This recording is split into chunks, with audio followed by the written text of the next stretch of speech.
All right. Well, that was an episode and a half. I honestly kind of liked that one a little bit better than the premiere. I don't want to say that, though, because the premiere was good. If not better than the premiere, definitely equal to the premiere. With that being said, welcome back to another episode review video for last night's episode of The Walking Dead. This is Season 8, Episode 2, entitled The Damned. Now, as I always do, I post episode predictions on Thursdays, okay? So, with that being said, predictions will be in the description below. If you guys have not seen this episode, make sure you guys do not watch this episode review, because spoilers will be ahead for you guys, alright? So, fair warning to anybody who's gonna start typing in the comments a bunch of complaints. Now, anyway, so episode 2, The Damned, I did predict this back on Thursday. The synopsis of this episode was as follows. The plan involving Alexandrians, Kingdomers, and Hilltoppers unfolds. As Rick continues to fight, he encounters a familiar face. Now, we speculated quite a bit during the episode prediction video for this episode, alright? So, familiar face, Rick encounters a familiar face. We speculated a bunch of what this could mean. With, flashbacks, maybe even back to Lori, because, he did go crazy before, but it wasn't obviously in this spot right here in this episode, so it didn't necessarily make a lot of sense. There's a lot of speculations about who we might see, returning to the show, even in zombie form, like Andrea or something like that. Or, the people were talking about Lori being a zombie, and it wouldn't make any sense, you know what I mean? And neither would Andrea, because we both know that they got shot, and then actually Lori got eaten. But technically, Lori, or rather, the actor's name is Lori, but Andrea, she got shot. She shot herself behind a closed door, so we never really know what happened there.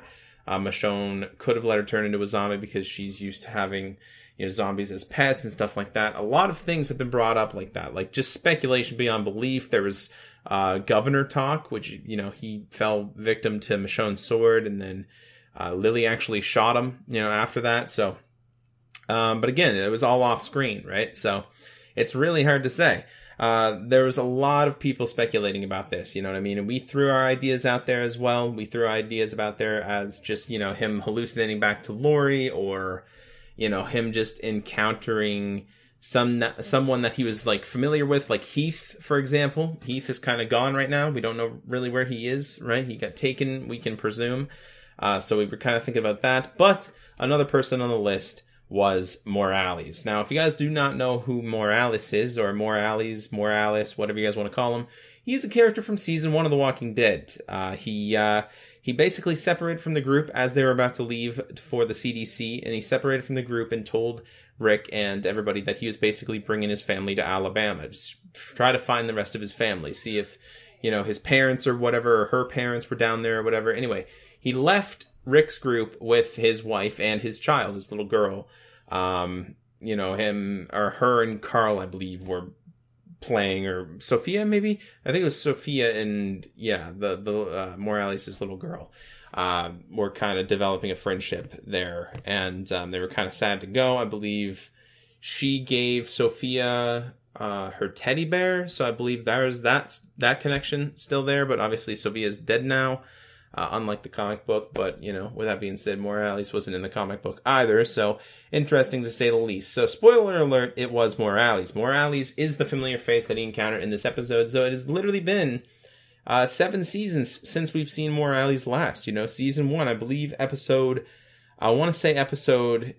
episode 4 was when they went back to Atlanta to try to find Merle, so it would have been episode 5, I believe, when Morales departed the group, and that was the last time we seen him. So, technically, he is part of the Atlanta crew, but now he is a savior. So, the entire episode, basically, things were going on with all the groups, Ezekiel's group, like the Kingdom, the Hilltop, of course, was the Hilltop in Alexandria, rather, mostly involved in, like, just gun battles everywhere, right? Alexandria was involved in a gun battle, basically taking on, like a compound, essentially. They were assaulting a compound, trying to hold the reinforcements off. That be including Aaron. There's a couple other people there too. Eric, obviously. And, that all went down there, okay? We had the Hilltop along with Morgan and Tara, basically assaulting the the satellite station, right? Again, we've seen that back in season 6, episode 12. We've seen them do it once, and, you know, presumably so. I mean, we've seen it in a sneak peek here. You know, they were basically planning on hitting it again, and they did end up hitting it again, basically killing everyone. You know, there's a few moments there where we thought Morgan might have get shot, but he did pull through and stuff like that, and ultimately, they ended up showing mercy to some of the people that were left in the satellite station, basically, you know, pointing guns at them, saying, you know, surrender, you don't really have a chance or whatever. And they did. But then Morgan came out. He basically wanted to kill them all again. He actually ended up seeing one of the saviors from the group that they previously had to deal with the kingdom. And I forget his name, but the kid died, right? Morgan's sort of protege, if you will. You know, the person he was teaching, the teenager or whatever he was, Ben, I believe his name was Ben. He was teaching Ben, you know, how to use a stick and use weapons and how to survive and stuff like that. And, trying to show him that there was a passive way to do it. Obviously, that didn't work out well for Ben. And, Morgan seen the savior there that shot him. I forget his name. I don't remember the savior's name, but, he did see him there, ended up almost killing him, and Jesus basically talked him down. Jesus was essentially trying to save everybody, like all the saviors there. Not necessarily save them, but, you know, if they're having their hands up, their guns are down, and everything like that, we don't want to just execute them, you know what I mean? Like, he was trying to be the moral compass of the group, if you will. And Tara just realizes, which I'm full side Tara here, she realizes that, you know, shit has to be dealt with, no matter what. Who cares? They tried to kill us, right? We have to get this done. We came here to get this done. Let's get it done. And, you know, Morgan's obviously on her side as well, but Jesus is basically trying to talk everybody down, which he ends up doing.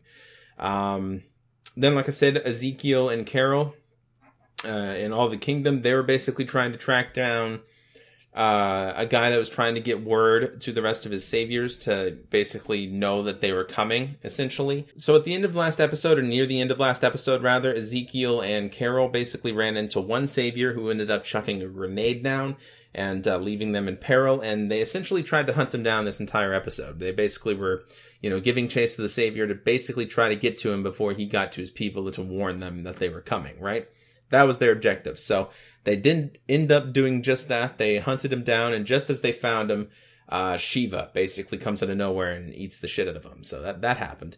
Other than that, though, yeah, those three groups are basically doing missions across the board, trying to take out different outposts and hold off reinforcements and stuff like that. It was going all really well to plan. The Alexandria people, who were basically trying to hold off a compound of reinforcements.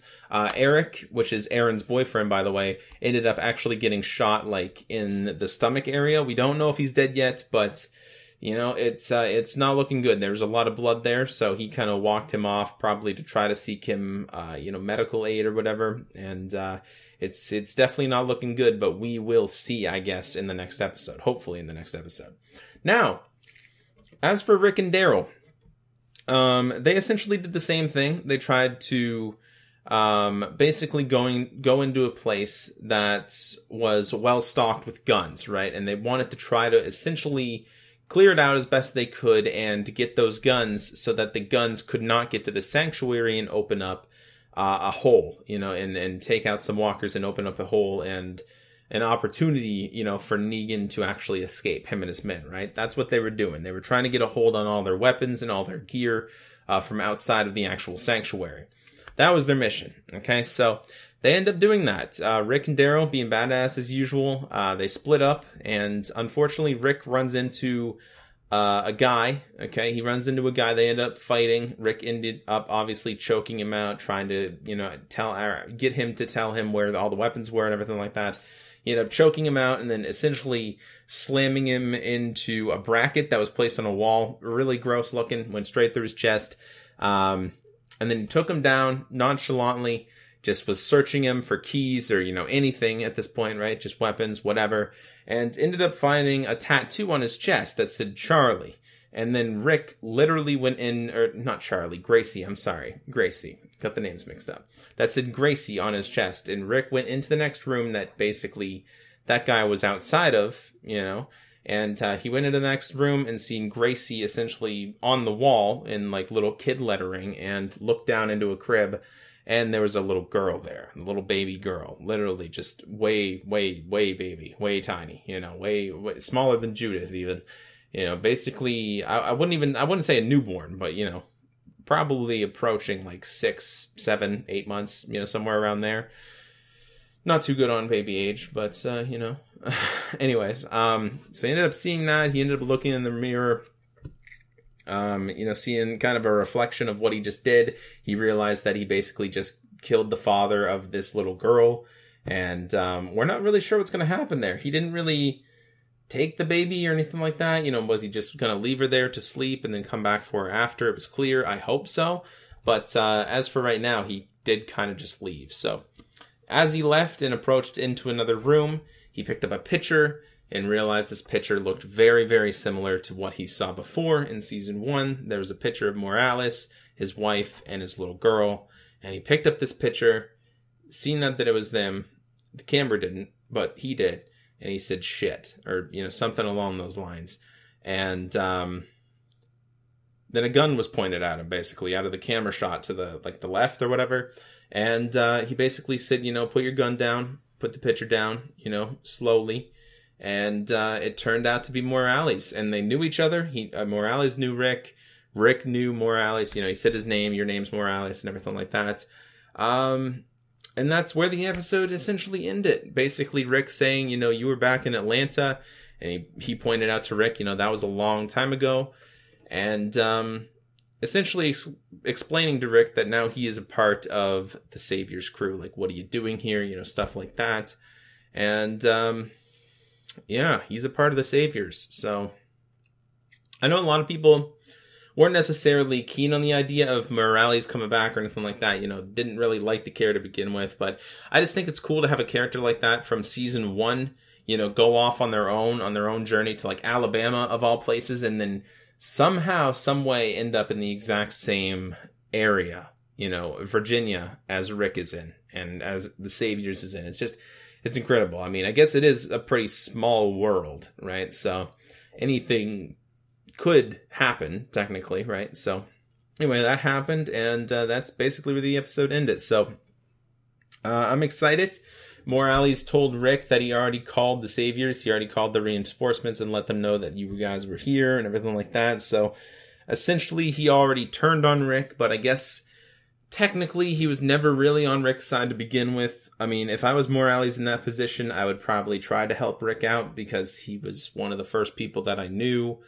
You know, he saved Rick's life. Rick saved his life on a couple occasions as well. And I don't know, man. I truly don't know. I do not know. A lot of people on Twitter were like, Morales, what happened? Why'd you become an asshole? You know, all this. But people end up in different situations. You know what I mean? It just is what it is, right? And obviously he spent a lot more time with the Saviors or whatever than he ever spent with Rick, right? He didn't have much time to spend with Rick at all. But in all fairness, he left Rick. You know what I mean? Like he made that choice, right? So I don't know my opinions on it, man, but I will give you my opinions rather on it in the predictions, because there's another sneak peek actually involving Morales and Rick, and there's a lot more detail in that, and we'll go over that obviously in the predictions for next week's episode of The Walking Dead. This would be season 8, episode 3, entitled Monsters. That'll be going up on Thursday. Make sure you guys go ahead and tune back in. I can't wait, man. I'm going to talk about it, give you guys my opinions on Morales. Do I think he's in the right? Do I think he's in the wrong? You know, a little bit of both at this point, right? But we will talk about it in further detail. So Morales is alive. He is back in the show. How long will he last, though? I don't know. Rick was giving him a pretty scary look at the end of the episode, and in the next sneak peek as well. There's, if looks could kill, Morales would be fucking glue on the wall right now. You know what I mean? So, anyway, thank you all so much for watching my episode review of Season 8, Episode 2, entitled The Damned of The Walking Dead. And I will see you guys on the next video. And until then, I have tons of Fortnite content coming up in the next couple of days. If you guys are down for some Fortnite, you guys know what the game is, Fortnite Battle Royale. I do have some games played, a video coming up tomorrow, maybe even later today. I'm not too sure. I will be streaming it a little more often as well, so make sure you guys tune into the channel. Hit 2,500 subscribers, so thank you all so much for that. It really means a lot. I'll see you guys in the next video. Take care, everybody. It's been Frost. Bye.